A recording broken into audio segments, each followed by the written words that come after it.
Hey, what's happening? Hey, I thought I'd say hello real quickly. It's like noon right now in Salt Lake City. Yeah, if you guys are watching live on Facebook, what's happening? How are you guys? I haven't done a live video in a day or two. Just been busy working my butt off. That's all, folks. If I don't post a lot, people are like, God, what happened? Did you get laryngitis? You got the flu? Did someone take your cell phone away?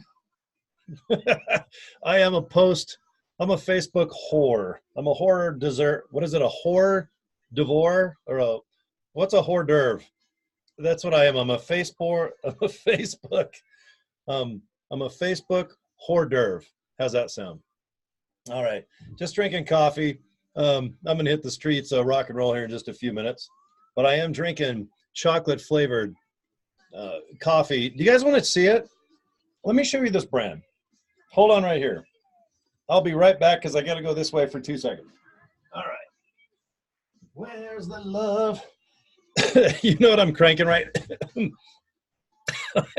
I just laughed at the same time while drinking a cup of coffee. I'm cranking the band Hanson. Do you guys remember Hanson? Remember Bop? Right now I'm cranking the hell out of a song called Where's the Love? Do you guys remember that too? I want to play it so bad on Facebook, and I get away with it for a day or two, but I notice once I upload my live videos here, in a day or two, Facebook wipes out my video because, you know, they'll catch me playing Hanson for like 14 seconds. Because if you play Hanson on Facebook, I'm pretty sure their whole infrastructure of 2 billion people, it'll just break down the internet. You know, that darn internet, you know, isn't it always breaking down on us?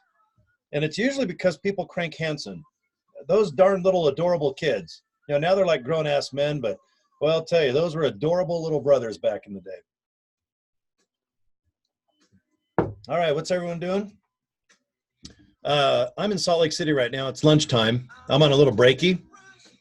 And I drink coffee 24 hours a day. People will go like, what are you doing drinking coffee? You drink coffee right before you go to bed? And for some reason, I think I even sleep better if I have coffee. It's like let's see, where is it?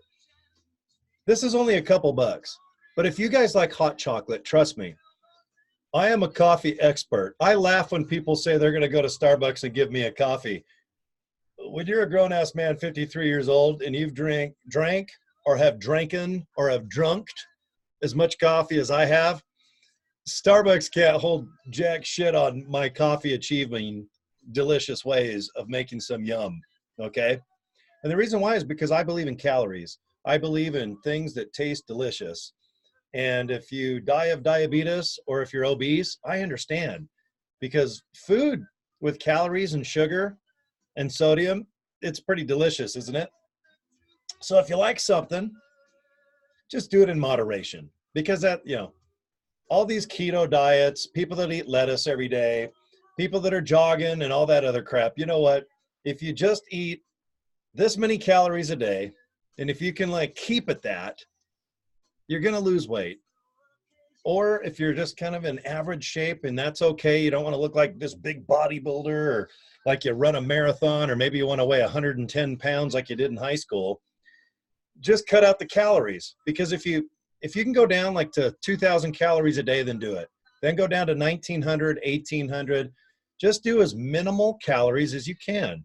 Because if you eat chicken every day with your favorite like lemonade or, you know, something, you're going to lose weight no matter what. One of my bestest pals is one of the best sports fitness trainers in the world. And I mean in the world. And he's like, at the end of the day, if you just cut your calories, your body has to lose weight. It doesn't have, no metabolism bullshit. Not like, oh, you were born skinny and blah, blah, blah. We've all heard every bullshit story in the world. But if you can cut out your calories, you're gonna thin out. Okay. So And I totally believe in it because all my friends that like, they just watch their calories, they're in killer shape. I believe eating realistically. All right. And if you love coffee like I do, if you drink too much coffee, of course, if you do too much of anything, it's going to probably, crawl up on you and backfire somehow. But if you're like a massive coffee drinker like myself, and I sip it all day long, I don't drink like a whole cup and chug and do all this shit.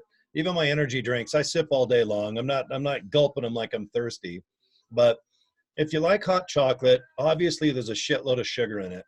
But if you want to drink coffee, because there is benefits in just normal coffee. If you do a couple cups a day, you can read there's many benefits in it.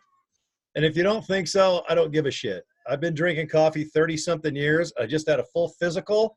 And man, at 220 pounds, brother, I'm ready to step into a Slim Jim. But look at this. It's just coffee mate. The reason I'm talking about this now is because my friend just asked me again what it is. It's sugar-free. When you look at the back, the calories are 15. Do you see that? So if you like coffee and if you like caffeine, then just drink it in moderation. If you have to have decaf, whatever. But put this in it. Put 2 or 3 scoops in it.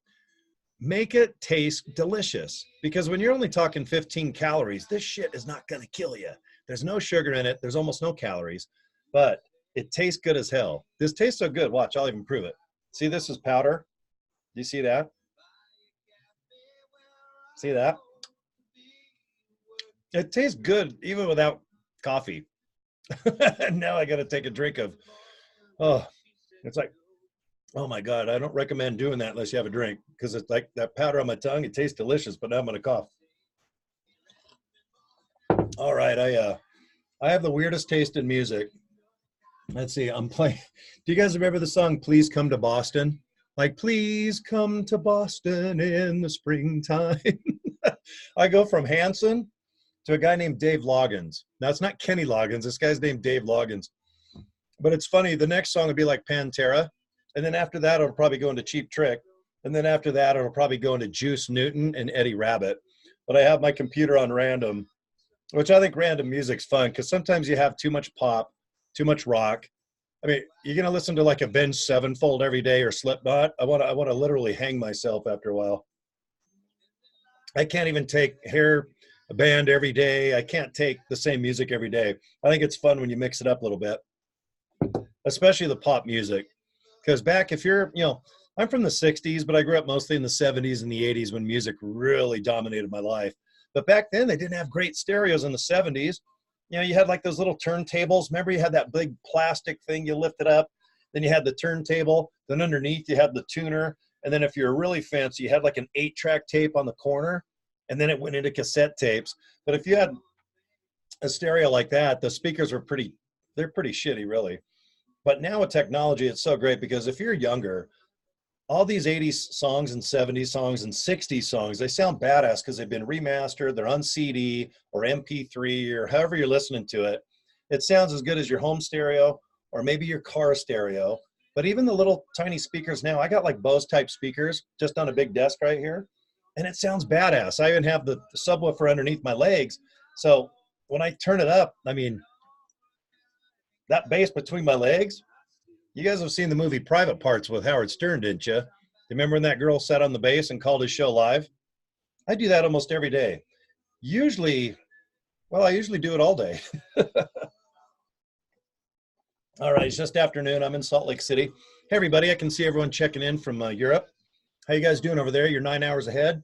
You guys are 9 at night already. Man, I'm just starting my day over here.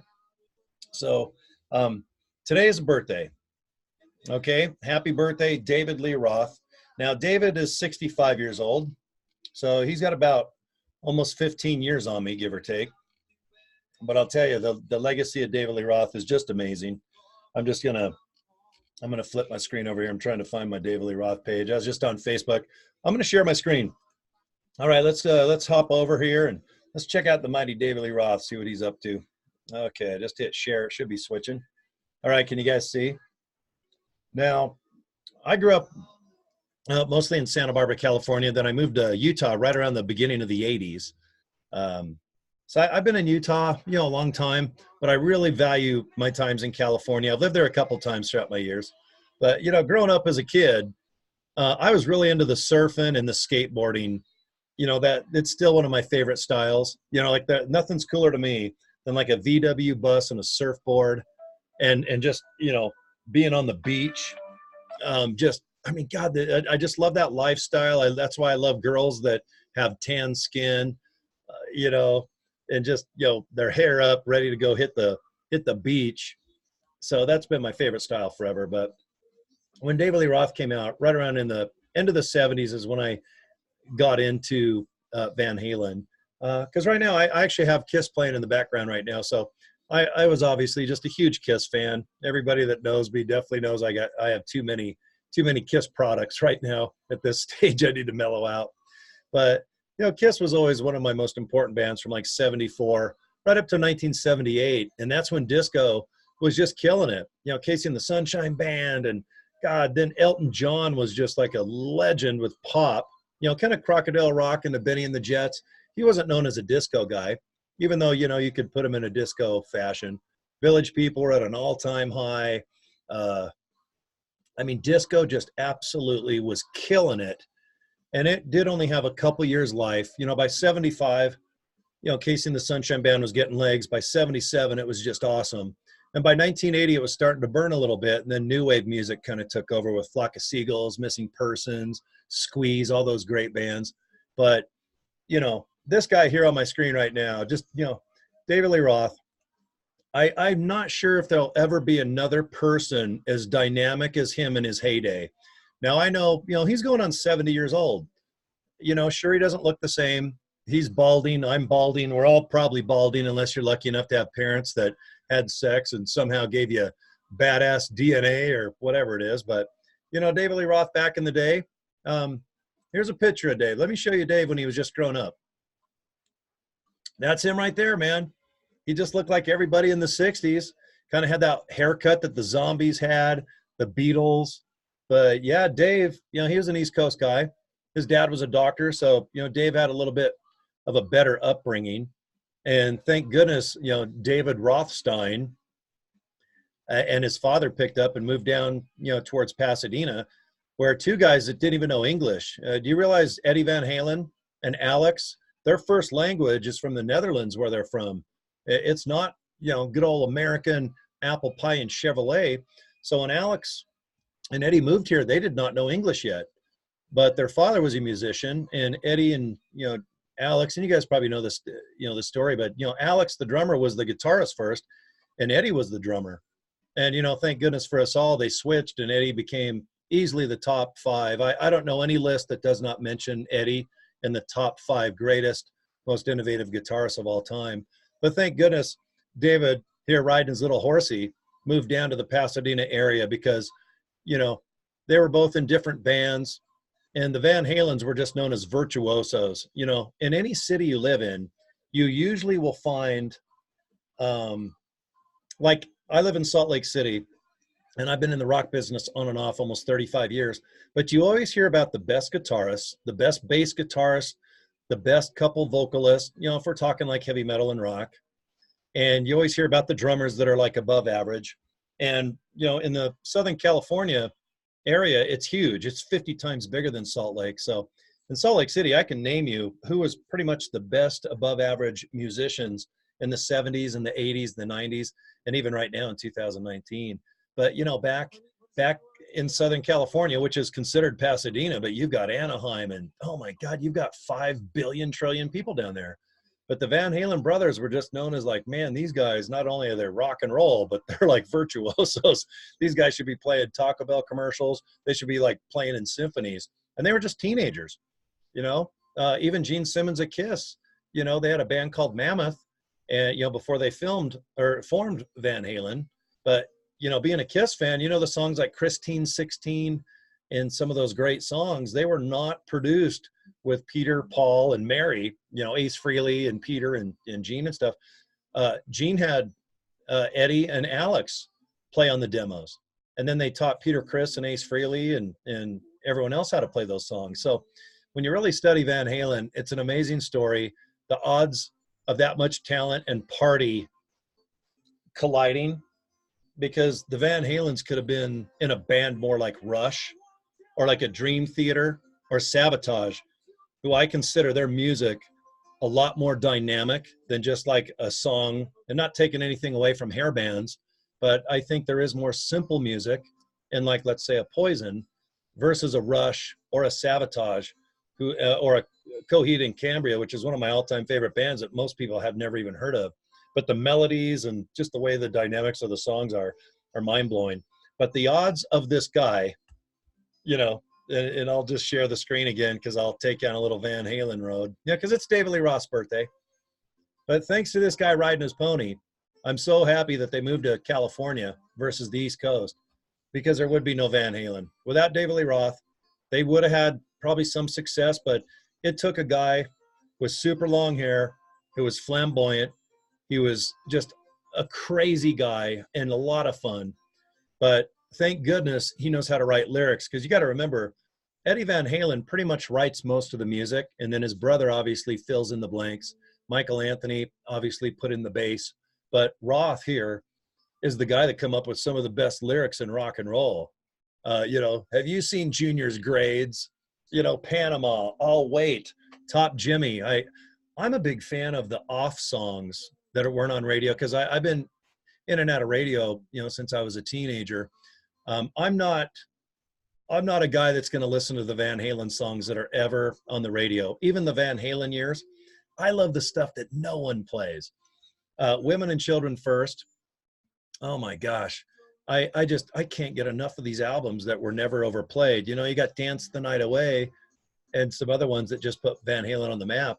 But I tend to listen to all the Van Halen songs that were never even played on the radio at all, except maybe one or two spins. But thanks to this guy right here, you know, here's Lee Roth, early 20s, and he just killed it. And, you know, thanks to this guy riding the horse, I was able to really, you know, not just be dedicated to Kiss my whole life, because I really did. I didn't open up my mind to music as much as I should have in the 70s, because I really did eat and breathe. I bought the ticket. I bought the lunch pail. I couldn't do enough riding the Kiss Army train.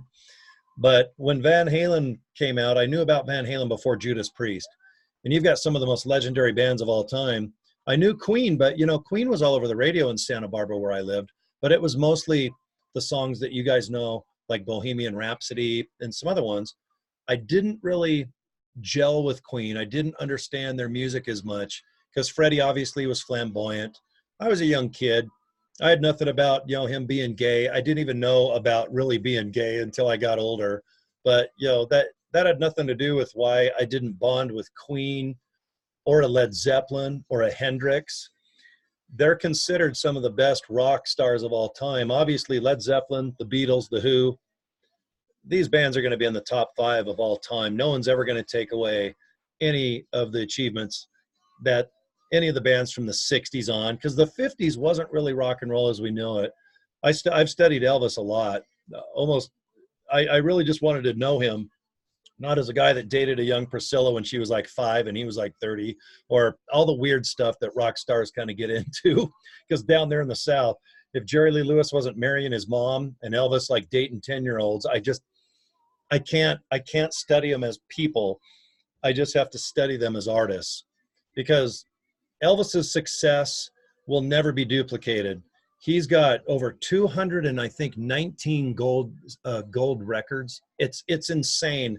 He even buries the Beatles in most categories, which is amazing, because he was just a shy guy. If you guys study Elvis, man, I mean, what made him rise above and just, you know, go into Sun Records, and then, you know, find the biggest scumbag of all, Colonel Tom Parker, who obviously had, you know, a lot of his efforts did shape and mold Elvis. But I believe that Elvis would have been successful because he was fun and edgy, and obviously he was a good-looking guy.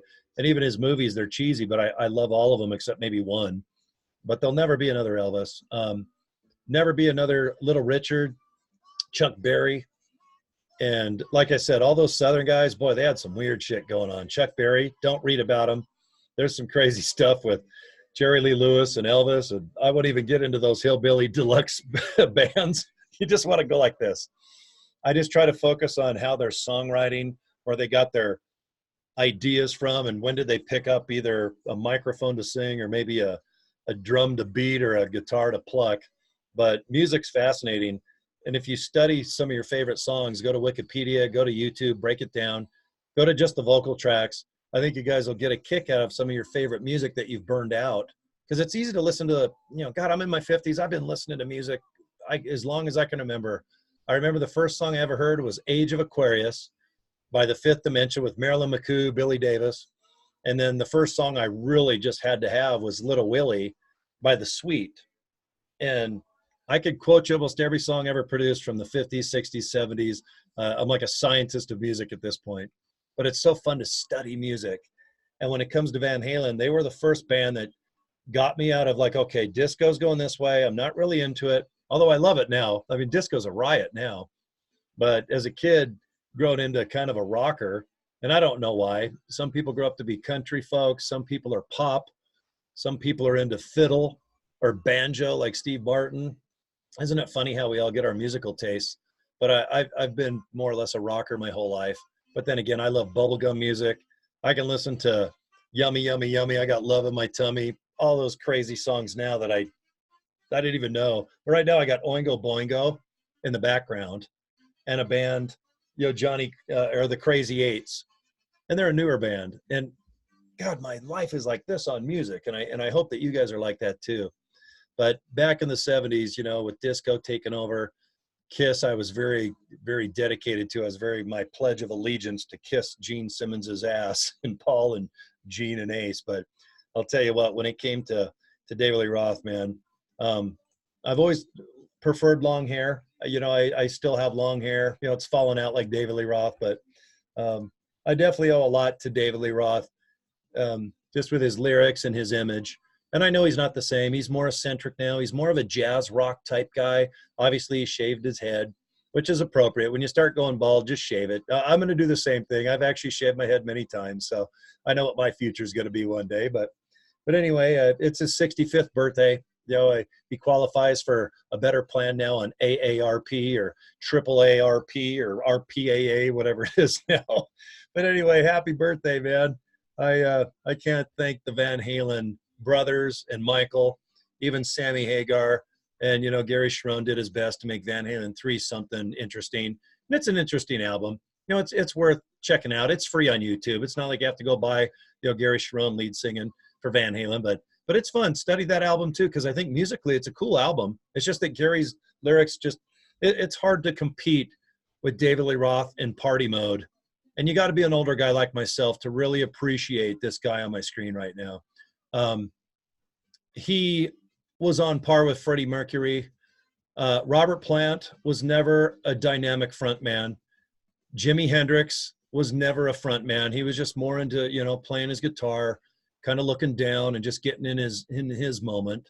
But there's very little people that can command a stage like David Lee Roth back in his prime. Elvis Presley was right there. Though he's probably the first front man that absolutely killed it. Because Tutti Frutti, with Little Richard, obviously music was starting to get really cool. Even Ike Turner, who was married to Tina Turner, he's one of the first guys that really invented rock and roll.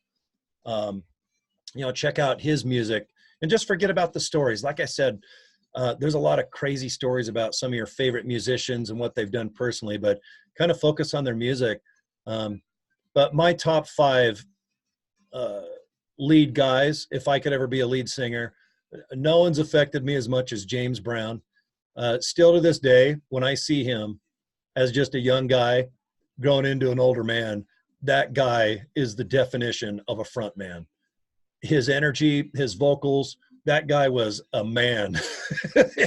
I got to know his ex-wife, and obviously when he died, that's why they're exes, because they were happy. But Tommy, if you're watching this, she's such a sweet lady. She's actually given me a kiss on my cheeks, man, and I lived with her down in Las Vegas, and that was an honor. And Tommy, if you see this, I don't know, but I talk with her now and then. But James Brown, he's really an influential guy for me. Elvis kicked it off. I think he's my second, James Brown, of course, Elvis, David Lee Roth, and Freddie Mercury. And you know who I think's a better front man that's mysterious and crazy? Because you can talk about like David Bowie, and man, you can get into so many different artists. And I mean just rock, hair bandish meets like classic rock, maybe even heavy metal. Because, there's some great women that are even front ladies, like, Wendy O. Williams of the Plasmatics. But you'd have the Go-Go's like Belinda Carlisle that was more shy. And she came out of her shell a little bit. Even that beautiful girl, I saw her the other day on the Rock and Roll Hall of Fame. What's her name? Gosh darn it. She's the lead singer of the Bengals. And boy, she's 60 years old. And oh my God, she is so beautiful. I had no idea just how great that she looked until I saw her, perform and sing at the Rock and Roll Hall of Fame. And I'm embarrassed that I don't remember her name. God, the lead singer of the Bengals, Susanna Hoff. Sorry about that, Susanna. No disrespect, because I think there's a couple lead, there's some lead ladies out there that are killing it too, especially in country. But just getting back to rock and roll, I think my top five, and most people would agree, Lee Roth, and you've got to be somewhat my age to respect and really appreciate what Lee Roth brought to the table, especially when you had disco and Elton John to deal with, because there was, there's some big music out there. You'll hear the word hip hop, you'll hear active rock, you'll hear all this stuff. But when disco came, I'll tell you, that was scary, because I thought I was stuck with disco the rest of my life, where the music and even Kiss was doing kind of disco, and I just didn't really gel with it. But like I said, I love it now. It's fun to dance and just, I Will Survive and listen to all those. I even went to the Village People with Johnny Lightfoot last summer. And man, I was front row just rocking out filming. But like I said, I couldn't really bond with the Village People as much as I wanted to be an Indian. I just, they probably would have grabbed my butt though. If I would have got up on stage with the Village People, I think I would have been a hit, especially because I wore those tight OP shorts like Tom Selleck of Magnum PI back then. So I'm pretty sure I would have been a hit on stage going Macho Man and in the Navy. But no, I wanted to be David Lee Roth, to be honest. I couldn't bond with Gene and Paul. Gene's not really a front man, and Paul is a front man. He's more flamboyant, and he kind of takes over as probably the most front manish out of Kiss, because Ace Frehley only had a couple songs that he would come out and sing "Shock Me" and back in the New York Groove, after they broke up for 500 times they got back together. But when it comes to frontmen, I've David Lee Roth, Freddie Mercury, Little Richard, and Elvis. And then there's that fifth person, because I think the last, and you guys will probably disagree with me, and there's some great music out there, but to me, Corey of Slipknot, he's okay as a front man. You got Avenged Sevenfold and Mass pretending it's Halloween.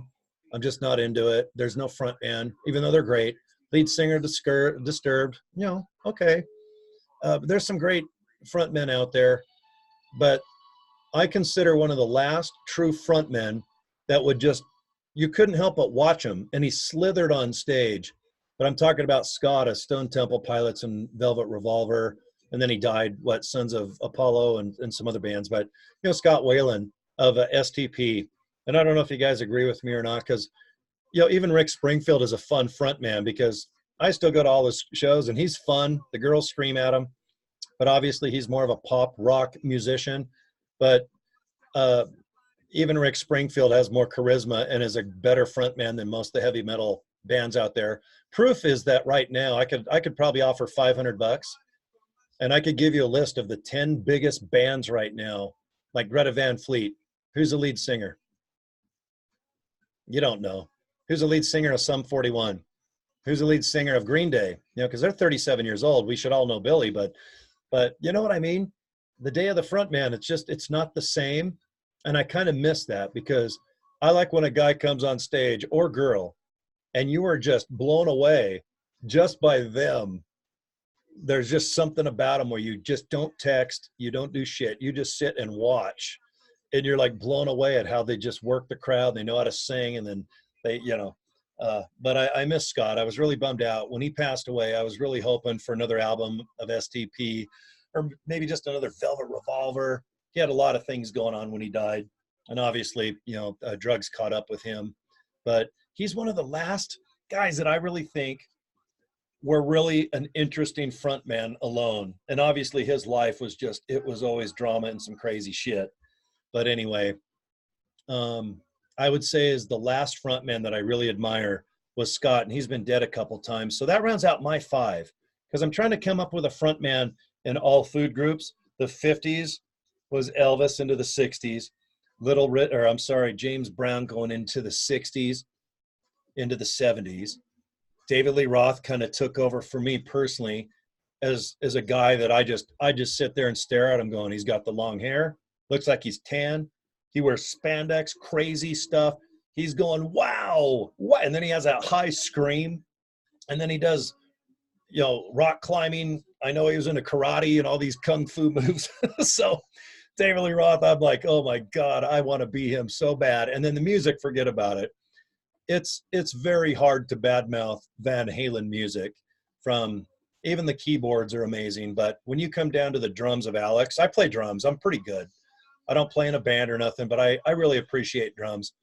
When Alex plays drums, I can tell within 5 to 7 seconds, because the way he tunes and the way that they produce their records for the final ear to soak in, I admire Alex because he has his own sound as a drummer, and that is it's unheard of. It's so hard to tell who's playing drums unless you can tell by their style, or they're a jazz musician like a Neil Peart or Ginger Baker, who just passed away. Rest in peace to Ginger. Famous band Cream, if you don't know Ginger. He and Eric Clapton, they just killed it.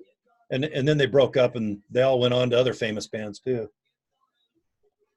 But right now I've got the Beatles in the background now.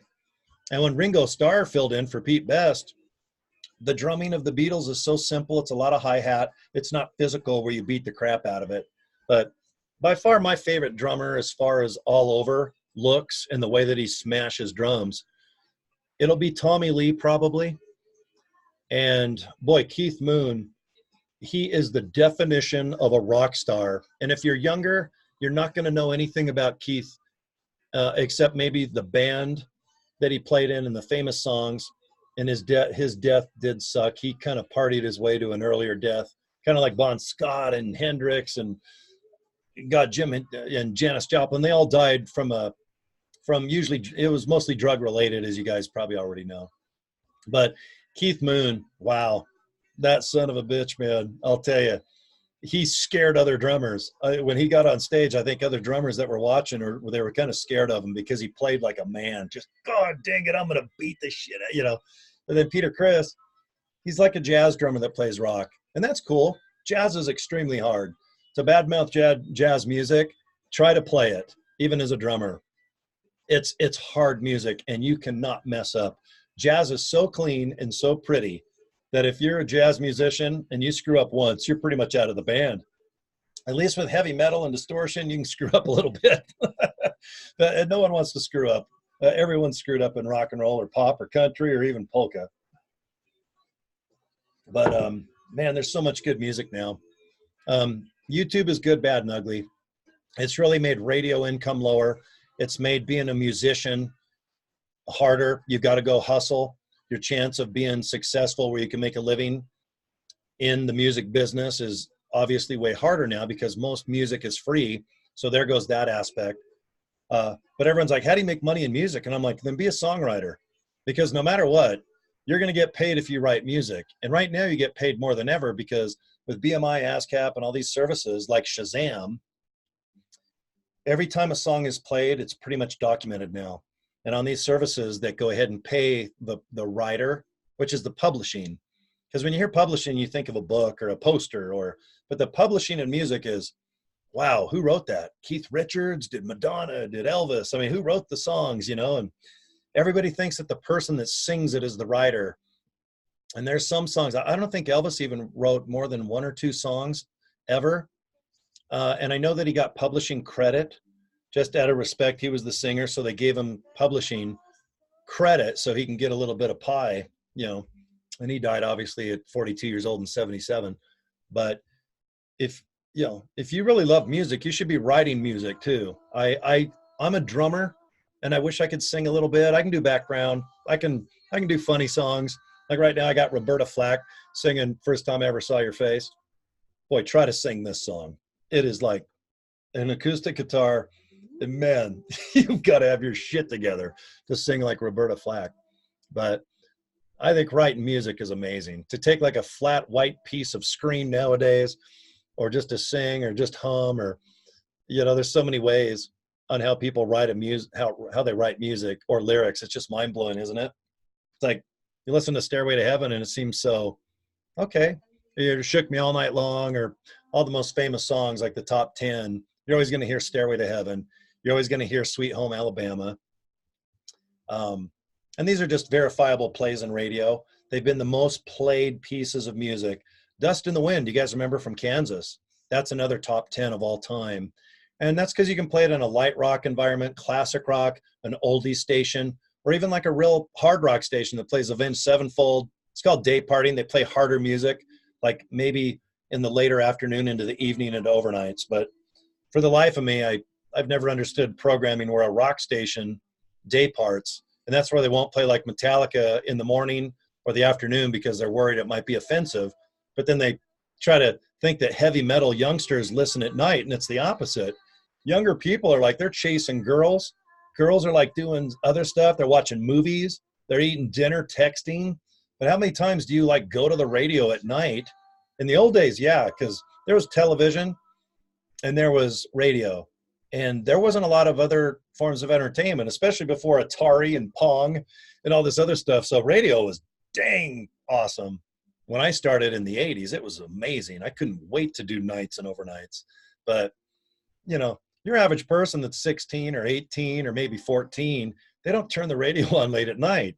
You got the television, man, and you got texting and hitting on girls and girls hitting on guys. And so day parting, I've never been a fan of. If you're going to rock, you rock 24 hours a day. And if you have to hear Dust in the Wind in the daytime, it's mostly because you have a job that you can't really crank it that loud, and that makes sense. But you rock all day and all night, just like the Kiss song. Day parting's just, I'll never agree with that. So, but anyway, I just wanted to say hello real quick. I haven't been online for a couple of days. I just been busy as hell, man. I've been working a lot, which I love. Makes me feel good. But anyway, happy birthday to David Lee Roth. 65 years old today. Isn't that cool, man? It's always good to kind of have a birthday. It just means that you're getting older. Okay, now I want to discuss some pictures here because people think I was like, I put this picture up. Where is it at? It's a horrible picture, and I should be ashamed of myself. I think this is so funny. I think this is the best picture. Now, this is me getting ready to go to a Christmas dinner. No, I did not try to be an underwear model because I think the first thing I put in the 80s, I wanted to be, I was going to try it to be a Fruit of the Loom model, but I forgot to grow a penis. Now, I did forget to grow a big, long, massive penis. I did forget to do that. But I don't know where I got these underwear. It might have been the girl I was with at the time, but no. Because I had people in my inbox going, dude, were you really an underwear model? Did you try out? And I go, no. I go, I'm just kidding you guys. And then I had one girl going, you really don't have a bulge. She's like, do you really have like microphallus? Because then she tells me about how small she is. And she's like, look, if you're only a couple inches, I mean, that's cool because I'm only a couple inches too. And I'm going, this picture's kind of backfiring. I put this picture up because I thought it was funny. And then look at my hair, total 80s hair. I've got these underwear on. It looks like a jock strap. And this is like, I'm getting ready to go to a birthday or a Christmas party, you know, as you can see. God, where did I put it? Let's see. That's the same outfit. So no, I was not a Hanes or a Boxer or a Fruit of the Loom underwear model. And yes, my bulge, if it was bigger, I wish it was, because then I'd crop the picture so I'd look even bigger. So I got to thank a good friend of mine. I won't say her name. She's kind of behind the scenes, but I grew up with this girl. I know her very well. And she was kind enough to send me some pictures of my son here that I have not seen. I might have, got this like 30 years ago and I forgot, but But she kept pictures of my son that I don't have. And I've got thousands of pictures of my son, but this is so cool. I just wanted to show you this. My son, my family's kind of country. You know, they dress country. They love rodeos and barbecues and country music and stuff. I obviously went more rock and roll, but my son was a big fan of the country lifestyle. He loved the jeans, and this is so cool. I think this is his very first cowboy hat, but what a cool picture. I'm so happy that she gave me this, and this, you know, these make me sad, but it's all good. I love it because this hat, I want to send to Stevie Rochelle, the lead singer of the band Tough, and also he owns Metal Sludge, the great website that specializes in all those hair band, you know, bands that we all love and stuff. But if you see on my son's hat, I got a pin in the mail in the late 80s when Stevie put out I Hate Kissing You Goodbye and all those other great songs that he had. And this is my son with his, you know, Clint Black hat. But if you see right above his head, I put the pin of the band Tough. And I love this picture. It just reminds me of the good old days. You know, my son's obviously getting older here, but isn't that funny to see a Tough pin? You know, and I think Stevie will get a kick out of it. He's a good dude, and he's a dad, and I know his kids are older now. So, yeah, but what a great picture. This girl gave me this picture as well. And, God, I think, oh, God, I'm so embarrassed. I'm trying to find, I think she gave me some other ones, but I don't know where I put them. Let's see. Let me check. Well, maybe that's it. Let's see. Let me check real quick here. God, did you guys hear Howard Stern this week? He was live in Los Angeles, which is awesome, you know, because Howard obviously has been in New York most of his career. You know, he's been up in Boston and, you know, he's been all over the place, Riff and Detroit and stuff, but he doesn't go broadcast live in LA very much. And it's been over 20 years since the last time he actually did a show from there. But Monday, Tuesday, and Wednesday, they just built a brand new, beautiful Sirius building, you know, Sirius XM, you guys know Sirius, but they just built a brand new facility, you know, just by Sunset Boulevard, kind of right next to the Jimmy Kimmel Theaters there, right in the heart of Hollywood. Everyone knows where it's at if you live down there. But Howard did Monday, Tuesday, and Wednesday show live, and it was kind of cool because he went live 8 o'clock in California, which is 11 in the afternoon, you know, almost afternoon in New York. So 9 o'clock in the morning, my time here in Salt Lake. But it was really cool to have Howard do live shows from Los Angeles, because the first show he had Arnold Schwarzenegger, Robert Downey Jr., Jennifer Aniston, and then Adam Levine from Maroon 5 came in, and it was just mind-blowing. And then, of course, Jimmy Kimmel, one of his personal best friends. You know, then the next day, it's just star after star, and it was just so fun because then Snoop Dogg comes in with Seth Rogen, and they're both massive pot smokers, and they're like the best duo. If Seth doesn't write like an action comedy, kind of like, oh God, what's it called? Rush Hour. Remember with Jackie Chan and was it Chris Tucker? But Seth and Snoop are like best buddies on a personal level too with pot smoking. But I hope Seth writes a great, fun action comedy with Snoop as his sidekick, because I'd be at the theater on opening night. But they were on Howard Stern teaching JD, one of his producers, how to smoke weed. And then, then his last show, Green Day came in, sang some of their biggest hits and their new song. And then I'm going to flip over. The reason I'm bringing it up is because Demi Moore, you know, and she's so pretty. Look at how hot she is. I think she's like 55, 56 now. Obviously married to Ashton Kutcher and Bruce Willis, but she just had this book come out, and I think I'm going to get it. But it's kind of like her life story. Just came out like a week or two ago, but God, her mom and her dad, you know, and then she thought she had a dad, and it ended up being her stepdad, and then her mom with drugs and kind of crazy stuff involving cash and sex with Demi as a teen. And man, I can't wait to read this book if it's accurate. Man, what a shocker. But I feel really bad actually for Demi Moore, because, or is it Demi? I can't remember if it's Demi Moore or Demi, but man, after I listened to her, you know, she was able to do 2 straight hours with Howard, and God, what an eye opener it was to listen to her just talk about her growing up and getting into the movie business, and you know, how she functioned as a kid growing up. But oh my God, you know, her mom and dad or stepdad are dead now, so not to trample on them, but boy, her upbringing, gosh darn it. But I think I'm going to get her book and read it. And that was a great interview. She was on Howard's last show because he's only live Monday through Wednesday. But yeah, I definitely look at Demi Moore in a different light now. I feel bad for her. Sounds like she's a great gal now and a killer mom. So good for her. And look at her hair. God, she's cute too. Got her body. And yeah, she looks awesome, man. I love girls in their 50s that don't do a lot of that weird face stuff. And Demi looks pretty cool here. And those glasses are always sexy. So girls, take note. Don't go out with a guy with no penis, because I'm living proof right there. Explaining why I'm still single at age 53. So, and guys or girls, if you're going to cut your boobs or your wiener off, I love this sign here. You know, is it a male or female bathroom? It's like, just whatever, just wash your hands.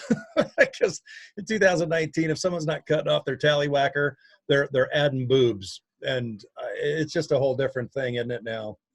Oh my God. And guess who has 7 tacos to eat for lunch and dinner tonight? Me. I made tacos this morning. Yeah, because I'm up early and late and all that stuff. I definitely got weird hours. So, but I can't wait to have me some tacos this late afternoon and late tonight when I get back. So anyway, but yeah, that was fun just to kind of reminisce.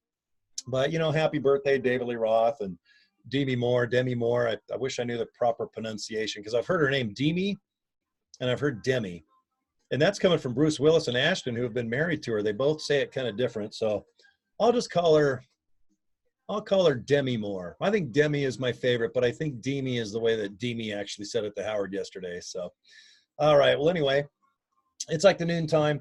I was just having a quick little cup of chocolate flavored coffee. And where is it again? Because the reason I went live, I just wanted to kind of hold it up to the camera. Can you guys see? Like I said, sugar-free. You can see right there, there's only 15 calories. It's not going to kill you, because I know people have to count their calories now, you know, if you're trying to lose weight, or, you know, you got diabetes or something like that. But it's good. Trust me. I would not buy it. I would not promote it on my Facebook page if it wasn't really delicious or sweet or chocolatey or hazelnut. Or I bought caramel vanilla the other day, and my good buddy Val bought it, and I think she's digging it. But if you need those $8 Starbucks, buy them all day long, man. I don't care. I just use like good quality Folgers. I just use a little bit of flavoring. It's pretty darn delicious. It'd probably cost me like 70 cents versus $8. So, all right. Have a great day.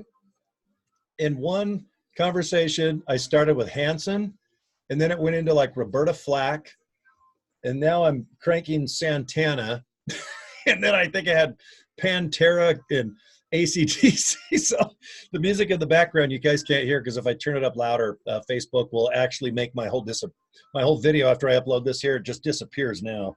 They don't even give me a warning. It's just I upload it, it's there for like an hour, and then like in an hour this whole video is gone. So, oh well, you can't win them all. Okay, well, take care. I'll see you guys. Happy 65th birthday to David Lee Roth. Thank you for the music, brother. I can't thank you enough. And I'll see you 1,000 more times. I'll probably do a live video tonight when I get back. All right, take care. Good to see everyone. Mwah. Take care.